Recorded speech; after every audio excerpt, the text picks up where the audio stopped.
আজকের এই গভীর বিশ্লেষণে আমরা স্পেন্সার জনসনের খুব বিখ্যাত একটা বই হু মুভড মাই চিজ এটার কিছু নির্বাচিত অংশ আর পেছনের গল্প নিয়ে কথা বলবো। মানে মূল লক্ষ্যটা হলো এই চিজ আর মেজ বা গোলক ধাঁধার মতো সহজ রূপকগুলোর আড়ালে যে মানব মনস্তত্ব লুকিয়ে আছে সেটা ডিকোড করা।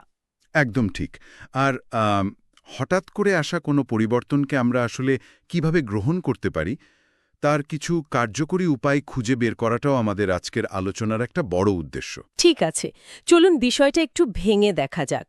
আমি একটা খুব সাধারণ উদাহরণ দিয়ে শুরু করি। ধরুন আমাদের সবার খুব পরিচিত আর আরামদায়ক একটা পুরনো সফটওয়্যার আছে। হ্যাঁ, যেটা হয়তো আমরা কম্পিউটারে বা ফোনে বছরের পর বছর ধরে ব্যবহার করে আসছি। রাইট, আমরা জানি কোথায় কোন মেনু আছে আর চোখ বন্ধ করেও কাজ করে ফেলা যায়। কিন্তু হঠাৎ একদিন স্ক্রিনে একটা পপ আপ ভেসে উঠল যে সিস্টেম আপডেট রিকোয়ার্ড। আর আমরা জানি যে আপডেট করলে হয়তো কাজ আরও দ্রুত হবে বা নতুন কিছু ফিচার পাওয়া যাবে, সিকিউরিটিও বাড়বে। হ্যাঁ, তবুও আমাদের আঙুল কিন্তু স্বয়ংক্রিয়ভাবে বারবার ওই রিমাইন্ড মি লেটার বাটনে ক্লিক করতে থাকে। কারণ নতুন ইন্টারফেস শেখার যে একটা সাময়িক অস্বস্তি, নতুন করে কোথায় কি আছে সেটা খোঁজার যে বিরক্তি, সেই ভয়টা আমাদের আটকে রাখে। তো প্রশ্ন হলো, আমরা কি সত্যিই আপডেট বা পরিবর্তন চাই না, নাকি শুধু নতুন কিছু শেখার ওই প্রক্রিয়াটাকে ভয় পাই? এখানে সবচেয়ে চমকপ্রদ বিষয়টা হলো ওই রিমাইন্ড মি লেটার বাটনে ক্লিক করাটা কিন্তু শুধু অলসতা নয়। মনস্তাত্ত্বিক দিক থেকে দেখলে এটা আসলে আমাদের মস্তিষ্কের শক্তি বাঁচানোর একটা অত্যন্ত চতুর কৌশল। ও আচ্ছা, মানে ব্রেন ইচ্ছে করে এটা করে। ঠিক তাই। পুরনো সিস্টেমে কাজ করার সময় আমাদের মস্তিষ্ক অটোপাইলট মোডে থাকে, কোনো বাড়তি ক্যালকুলেশন করতে হয় না। কিন্তু নতুন কোনো সিস্টেমে যাওয়ার মানেই হলো মস্তিষ্ককে নতুন করে নিউরাল পাথওয়ে তৈরি করতে হবে। যার জন্য প্রচুর এনার্জি বা শক্তি দরকার হয়, তাই না? একদম। মানুষ স্বভাবতই এই এনার্জি খরচ করতে চায় না। একটা যন্ত্রের জন্য আপডেট বিষয়টা খুব সাধারণ, শুধু কিছু বাইনারি কোডের রদবদল। কিন্তু মানুষের বেলায় এই আপডেটের সাথে জড়িয়ে থাকে একরাশ সংশয়, অতীত অভ্যাসের প্রতি তীব্র আকর্ষণ আর ব্যর্থ হওয়ার ভয়। স্পেন্সার জনসনের হু মুভড মাই চিজ বইটার মূল সুর কিন্তু ঠিক এখানেই বাঁধা। আপাতদৃষ্টিতে এটা ইঁদুর আর ছোট মানুষের খুব সাধারণ একটা রূপকথার গল্প মনে হতে পারে। হ্যাঁ, কিন্তু এর ভেতরে লুকিয়ে থাকা মনস্তত্ত্ব ডিকোড করলে বোঝা যায় কেন এই ছোট্ট বইটা কর্পোরেট দুনিয়া থেকে শুরু করে মানুষের ব্যক্তিগত জীবন, এমনকি ভেঙে যাওয়ার উপক্রম হওয়া সম্পর্ক রক্ষা করতে সাহায্য করেছে। রাইট, এখানে মূলত দুটো মেটাফোর বা রূপকের জগৎ তৈরি করা হয়েছে। একটা হলো চিজ বা পনির, আর অন্যটা হলো মেজ বা গোলক ধাঁধা। এই চিজ হলো জীবনে আমরা যা চাই তার চূড়ান্ত রূপক। হুম এটা হতে পারে একটা স্বপ্নের চাকরি বা আর্থিক স্বাধীনতা, সুন্দর একটা সম্পর্ক, সুস্বাস্থ্য কিংবা নিছকে মনের শান্তি। এ যুদ্ধক্ষেত্র, সেটাই হলো মেজ বা গোলকধাঁধা।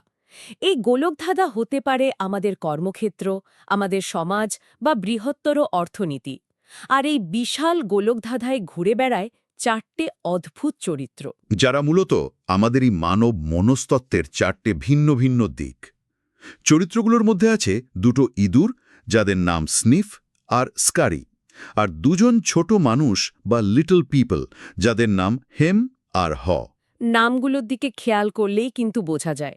স্নিফ খুব দ্রুত বাতাসে পরিবর্তনের গন্ধ পায়, আর স্কারি কোনো কিছু না ভেবে সাথে সাথে দৌড়াতে শুরু করে, মানে পদক্ষেপ নেয়। অন্যদিকে মানুষের মতো জটিল মস্তিষ্কের অধিকারী হেম ভয়ে যে কোনো পরিবর্তনকে অস্বীকার করে, আর শুরুতে ভয় পেলেও একসময় উপলব্ধি করে যে এই পরিবর্তনের সাথে মানিয়ে নেওয়া ছাড়া আর কোনো উপায় নেই। এই চরিত্রগুলোর পার্থক্য আমাকে সবসময় অবাক করে। মানে আমাদের তো বড় মস্তিষ্ক আছে, তাই না? তো আমাদের মানিয়ে নেওয়ার ক্ষমতাও তো স্বভাবতই ইঁদুরের চেয়ে অনেক বেশি হওয়ার কথা। কিন্তু হেম আর বারবার হোঁচট খায় কেন? এটাই একটা দারুণ প্রশ্ন। ইঁদুরের ট্রায়াল অ্যান্ড এরর বা চেষ্টা ও ভুলের পদ্ধতির কাছে মানুষের এই সুপিরিয়র বুদ্ধিমত্তা হেরে যায়, কারণ মানুষ অতিরিক্ত চিন্তা করে। বিষয়টা কি এমন যে একটা সাধারণ হ্যাঁ বা না উত্তরের ইমেল পাঠানোর আগে মানুষ ঘন্টার পর ঘন্টা ওভারথিংকিং করে, বাক্য পরিবর্তন করে, যেখানে ইঁদুর হলে সোজাসাপটা উত্তর দিয়ে দিত? বেশি বুদ্ধি কি তবে আমাদের স্থবির করে দেয়? অতিরিক্ত বিশ্লেষণ কিভাবে একটা মনস্তাত্ত্বিক পক্ষাঘাত বা প্যারালাইসিস বা অ্যানালিসিস তৈরি করে, এটা তার সবচেয়ে ক্লাসিক উদাহরণ। ইঁদুর দুটো একটা রাস্তায় যায়, সেখানে চিজ না পেলে তারা বসে বসে ভাবে না যে কেন এখানে চিজ নেই। বা কে চিজগুলো সরিয়ে নিল, এমন প্রশ্ন তারা করে না। একদম না। তারা তৎক্ষণাৎ ঘুরে অন্য রাস্তায় দৌড়াতে থাকে। কিন্তু মানুষের মস্তিষ্ক সবকিছুর মধ্যে কারণ বা কজাইলিটি খুঁজতে চায়। যখন পরিস্থিতি বদলায়, মানুষ ভাবতে শুরু করে, কেন আমার সাথেই এমন হলো, কার দোষে এমন হলো। বুঝতে পারছি। আর এই প্রশ্নগুলো তো কোনো গঠনমূলক সমাধানের দিকে নিয়ে যায় না, বরং মস্তিষ্ক এক ধরনের ইমোশনাল ব্লকেজ তৈরি করে। ঠিক, মানুষের বিশ্বাস, অতীত, অভিজ্ঞতা, অহংকার আর ব্যক্তিগত আবেগ পরিস্থিতিকে সহজ করার বদলে উল্টো ঘোলাটে করে দেয়। আর এই ঘোলাটে পরিস্থিতির সবচেয়ে নিখুঁত চিত্রায়ন দেখা যায় যখন এই চার চরিত্র চিজ স্টেশন সিতে পৌঁছায়। সেখানে তারা বিপুল পরিমাণ চিজ খুঁজে পায়। ইঁদুররা প্রতিদিন সকালে দৌড়ে সেখানে যায়, চিজ খায়, কিন্তু তারা খেয়াল রাখে যে তাদের দৌড়ানোর জুতোজোড়া যেন সবসময় গলাতেই ঝোলানো থাকে। রাইট, কারণ তারা প্রতিনিয়ত লক্ষ্য করে যে চিজের পরিমাণ একটু একটু করে কমছে আর চিজগুলো পুরনো হয়ে যাচ্ছে। কিন্তু হেম আর হোম সম্পূর্ণ ভিন্ন একটা জগতে প্রবেশ করে। তার এতটাই আরামদায়ক অবস্থায় চলে যায় যে ওই দৌড়ানোর জুতোজোড়া দূরে সরিয়ে রাখে, পায়ে আরামদায়ক স্লিপার পরে নেয়। আর তারা তো চিজ স্টেশনের দেয়ালে বড় বড় করে লিখেও রাখে যে চিজ থাকলে খুশি হওয়া যায়। মানে তারা ধরেই নেয় এই বিশাল চিজের ভাণ্ডার চিরকাল এভাবেই থাকবে। এই পর্যায়টাকে আমরা বলতে পারি সাফল্যের অহংকার বা অ্যারোগেন্স অফ সাকসেস। যখন কোনো মানুষ দীর্ঘদিন একটা নির্দিষ্ট কমফর্ট জোনে থাকে আর ক্রমাগত সফল হতে থাকে, তখন তার মস্তিষ্কে একটা ভুল ধারণার জন্ম হয়। সে ভাবতে শুরু করে যে এই সাফল্য বা এই সুযোগটা তার জন্মগত অধিকার, তাই তো? হ্যাঁ, মনস্তাত্ত্বিক ভাষায় একে এন্টাইটলমেন্ট বলা হয়। যখন কোনো কিছু আমাদের প্রত্যাশার সাথে মিলে যায়, মস্তিষ্ক ডোপামিন রিলিজ করে। আর এই ডোপামিনের নিয়মিত সাপ্লাই মানুষকে এতটাই অন্ধ করে দেয় যে সে চারপাশের ছোট ছোট পরিবর্তনগুলো দেখতেই পায় না। বইটিতে একটা অত্যন্ত গভীর লাইন আছে, তোমার চিজ তোমার কাছে যত বেশি গুরুত্বপূর্ণ, তুমি তত বেশি সেটা আঁকড়ে ধরতে চাও। আর ঠিক এই আঁকড়ে ধরার প্রবণতাই সবচেয়ে বড় ধাক্কা খায় যখন একদিন সকালে তার আবিষ্কার করে যে চিজ স্টেশন সিতে আর কোনো চিজ নেই। পুরো স্টেশন একেবারে খালি। ইঁদুর দুটো বিন্দুমাত্র অবাক হয়নি, কেননা তারা জানত এটা একদিন হবেই। তারা দ্রুত গলার জুতোজোড়া পায়ে পড়ে নতুন চিজের খোঁজে গোলকধাঁধায় বেরিয়ে পড়ে। কিন্তু হেম আর রু রীতিমতো হতবাক হয়ে যায়। হেম চিৎকার করে বলে, এটা ন্যায্য নয়, কে সরালো আমার চিজ? এখানে আমি একটা জায়গায় একটু আপত্তি জানাতে চাই। মানে এখানেই বিষয়টা ভীষণ ইন্টারেস্টিং হয়ে ওঠে। হেমের এই রাগ করাটা কি পুরোপুরি অযৌক্তিক? আপনি কোন দৃষ্টিকোণ থেকে বলছেন? ধরুন একজন কর্মী ২০ বছর একটা কোম্পানিতে বিশ্বস্ততার সাথে কাজ করেছে, নিজের জীবনের সেরা সময়টা সেখানে দিয়েছে। তাকে যদি একদিন হঠাৎ কোনো পূর্ব ঘোষণা ছাড়া ছাঁটাই করা হয় বা এআই যদি তার চাকরি কেড়ে নেয়, তবে তার কি ক্ষুব্ধ হওয়ার অধিকার নেই? আবেগের জায়গা থেকে দেখলে সেই ক্ষোভ সম্পূর্ণ যৌক্তিক। আর এটা মানুষের খুব স্বাভাবিক একটা রিফ্লেক্স। দীর্ঘদিনের বিনিয়োগ যখন এক লহমায় শূন্য হয়ে যায়, তখন প্রতারিত বোধ করাটাই স্বাভাবিক। রাইট, সেটাই তো মনে হয়। কিন্তু এই গল্পের মূল ফোকাস কি ন্যায্য আর কি ন্যায্য নয় সেই বিতর্কে আটকে নেই। বাস্তব পৃথিবী আর বৃহত্তর অর্থনীতি আমাদের ব্যক্তিগত ন্যায্যতার ধারণার উপর ভিত্তি করে চলে না। মানে পৃথিবী তো কারো একার জন্য থেমে থাকবে না। একদম। হেম যখন চিৎকার করে বলে যে সে এই সমস্যার জন্য দায়ী নয় এবং এর ক্ষতিপূরণ তার পাওয়া উচিত, তখন সে মূলত নিজের নিয়ন্ত্রণ অন্যের হাতে তুলে দেয়। সে এমন একটা কাল্পনিক আদালতের কাঠঘোড়ায় দাঁড়িয়ে বিচার চাইতে থাকে যে আদালতের কোনো অস্তিত্বই গোলকধাঁধায় নেই। ডিনায়াল বা অস্বীকার করার মানসিকতা তো এই কঠিন বাস্তবতাকে বদলে দিতে পারে না। সুযোগ বা চিজ একবার সরে গেলে কেউ সেটা রূপার থালায় করে আবার ফিরিয়ে দিয়ে যাবে না। ঠিক তাই। আর এই ডিনায়ালের কারণেই হেম দিনের পর দিন ওই খালি চিজ স্টেশনেই বসে থাকে। সে শারীরিকভাবে দুর্বল হতে থাকে, তার মেজাজ খিটখিটে হয়ে যায়। সে প্রতিদিন ভাবে আজ হয়তো চিজগুলো আবার আগের জায়গায় ফিরে আসবে। কিন্তু অন্যদিকে হয়ের ভেতরে যে রূপান্তরটা ঘটে, সেটা আমার কাছে এই সম্পূর্ণ আলোচনার সবচেয়ে শক্তিশালী অংশ মনে হয়। হ্যাঁ, কারণ হও তো প্রথমে হেমের মতোই ভয়ে সিটিয়েছিল। রাইট, কিন্তু একসময় সে চারপাশের পরিস্থিতি দেখে বুঝতে পারে যে ওই শূন্য স্টেশনে বসে অপেক্ষা করার অর্থ হল নিশ্চিত মৃত্যু। তখন সে নিজেকে একটা অসাধারণ প্রশ্ন করে, ভয় না থাকলে তুমি কি করতে? এই একটা প্রশ্নই সব বদলে দেয়। হ্যাঁ, আমারও সেটাই মনে হয়। কিন্তু এই একটা মাত্র প্রশ্ন কিভাবে একজন মানুষকে স্থবিরতা থেকে বের করে আনতে পারে? স্নায়ুবিজ্ঞানের দৃষ্টিকোণ থেকে দেখলে এই প্রশ্নটার প্রভাব রীতিমতো জাদুকরী। যখন আমরা কোনো পরিবর্তন বা বিপদের সম্মুখীন হই, তখন আমাদের মস্তিষ্কের অ্যামিগডালা বা ভয় নিয়ন্ত্রণকারী অংশটা অত্যন্ত সক্রিয় হয়ে ওঠে। যেটা আমাদের ফাইট অর ফ্লাইট মোডে ফেলে দেয়, তাই না? একদম, লড়ো নয়তো পালাও। ফলে আমরা যৌক্তিকভাবে চিন্তা করার ক্ষমতা হারিয়ে ফেলি। ভয়ে আমাদের সামনে সম্ভাব্য বিপদগুলোকে শতগুণ বড় করে দেখায়। কিন্তু যখনই নিজেকে প্রশ্ন করা হয়, ভয় না থাকলে কি করতে, তখন কি হয়? তখন মস্তিষ্ক এই ভয়ের ফিল্টারটাকে মুহূর্তের জন্য বাইপাস করে প্রিফ্রন্টাল কর্টেক্স বা যুক্তিনির্ভর অংশটিকে জাগিয়ে তোলে। তখন মানুষ সমস্যার বদলে সম্ভাবনার দিকে তাকাতে শুরু করে। ও আচ্ছা। আর হ্যাঁ, ঠিক এই কাজটাই করেছিল।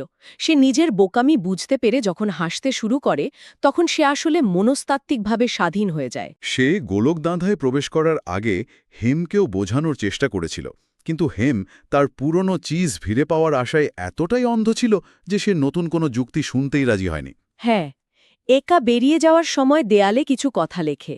যেমন, মাঝে মাঝে চিজের গন্ধ নাও, যাতে বুঝতে পারো কখন তা পুরনো হয়ে যাচ্ছে। এটা খুব দারুণ একটা মেসেজ। হ্যাঁ, এটা কিন্তু বাস্তব জীবনে আমরা যাকে রেগুলার লাইফ অডিট বলি, তার একটা দারুণ উদাহরণ। আমরা আমাদের ক্যারিয়ারের স্কেল, ব্যবসায়িক কৌশল বা ব্যক্তিগত সম্পর্কগুলোকে যদি নিয়মিত পর্যবেক্ষণ করি, তবে হঠাৎ বড় কোনো পরিবর্তনের ধাক্কা আমাদের খুব বেশি অবাক করবে না। ঠিক বলেছেন। কিন্তু একটা বিষয়ে পরিষ্কার হওয়া দরকার। কি গোলকধাঁধায় ঢোকার সময় তার ভয়কে পুরোপুরি মুছে ফেলেছিল, নাকি সে ভয়টাকেই জ্বালানি হিসেবে ব্যবহার করে সামনে এগিয়েছিল? ভয় পুরোপুরি মুছে ফেলা কোনো মানুষের পক্ষেই সম্ভব নয়, আর তা উচিতও নয়। কারণ আদিম যুগ থেকেই ভয় আমাদের বেঁচে থাকতে সাহায্য করেছে। যখন গোলকধাঁধার অন্ধকার পথগুলো দিয়ে হাঁটছিল, তখন তার মনে নানা রকম ভীতিকর চিন্তা আসছিল। নতুন কোথাও কোনো চিজ না থাকে। রাইট। কিন্তু সে একটা ভিন্ন ধরনের ভয়কে কাজে লাগিয়েছিল। খালি স্টেশনে বসে থেকে না খেয়ে মারা যাওয়ার যে নিশ্চিত ভয়, সেটা ওই অজানা বিপদের ভয়ের চেয়ে অনেক বেশি শক্তিশালী ছিল। সে তার পুরনো ভয়কে একটা নতুন, আরও বাস্তবসম্মত ভয় দিয়ে প্রতিস্থাপন করেছিল। এখানেই তার আসল রূপান্তরটা ঘটে। আর এই যাত্রাপথে, তার কল্পনা শক্তিকে দারুণভাবে ব্যবহার করেছিল। সে চোখ বন্ধ করে কল্পনা করত যে সে দারুণ সব নতুন চিজ খাচ্ছে। হ্যাঁ, ফ্রেঞ্চ ক্যামেম্বার থেকে শুরু করে ইটালিয়ান মোজারেলা, সব কিছু। এই ইতিবাচক কল্পনা বা ভিজুয়ালাইজেশন তাকে এক অদ্ভুত শক্তি জুগিয়েছিল। সে বুঝতে পেরেছিল ভয়ের দেয়াল পেরিয়ে এলেই মানুষ এক ধরনের স্বাধীনতা অনুভব করে। মজার ব্যাপার হল, নতুন কোনো চিজ হাতে পাওয়ার আগেই কেবল ওই গোলকধাঁধায় নতুন কিছু খোঁজার সিদ্ধান্ত নেওয়ার কারণেই সে আনন্দ অনুভব করতে শুরু করে। কারণ সে দেওয়ালেও লেখে যে পুরনো বিশ্বাস তোমাকে নতুন চিজের দিকে নিয়ে যায় না। অর্থাৎ তার পরিবর্তনটা শুধু শারীরিক স্থানবদল ছিল না, এটা ছিল তার চিন্তাধারা বা বিলিফ সিস্টেমের সম্পূর্ণ একটা শিফট।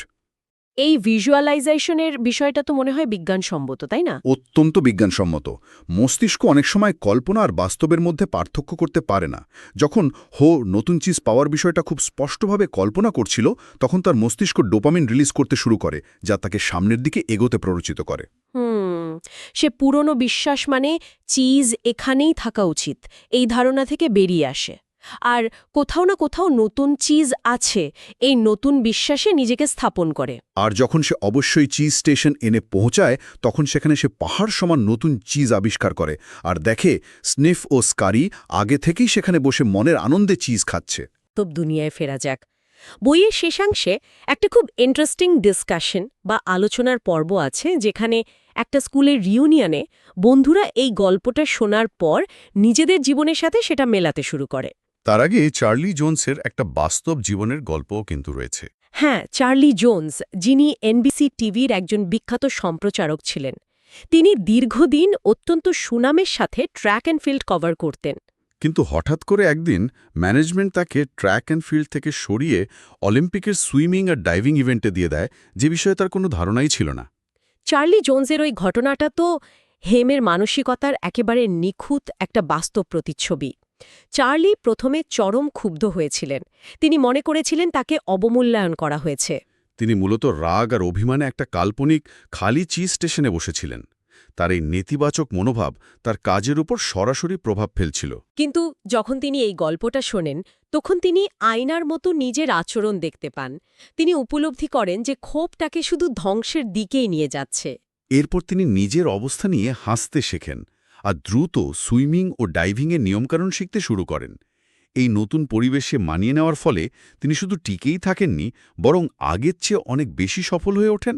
সেই স্কুলের রিউনিয়নের আলোচনাটাও কিন্তু আমাদের সমাজের খুব সাধারণ একটা চিত্র। সেখানে কেউ কেউ স্বীকার করে যে কিভাবে বড় মেগাস্টোর আসার পর তাদের ছোট ব্যবসার পতন ঘটছিল। কিন্তু তারা সেটাকে উপেক্ষা করে হেমের মতো পুরনো ব্যবসায়িক মডেলেই বসেছিল। তারা ভেবেছিল মেগাস্টোরগুলো হয়তো এমনিতেই বন্ধ হয়ে যাবে। আবার কেউ কেউ স্বীকার করে যে তারা তাদের বিষাক্ত ব্যক্তিগত সম্পর্ক বা দাম্পত্য জীবনেও এই পুরনো চিজ আঁকড়ে ধরেছিল, শুধু পরিবর্তনের ভয়ে।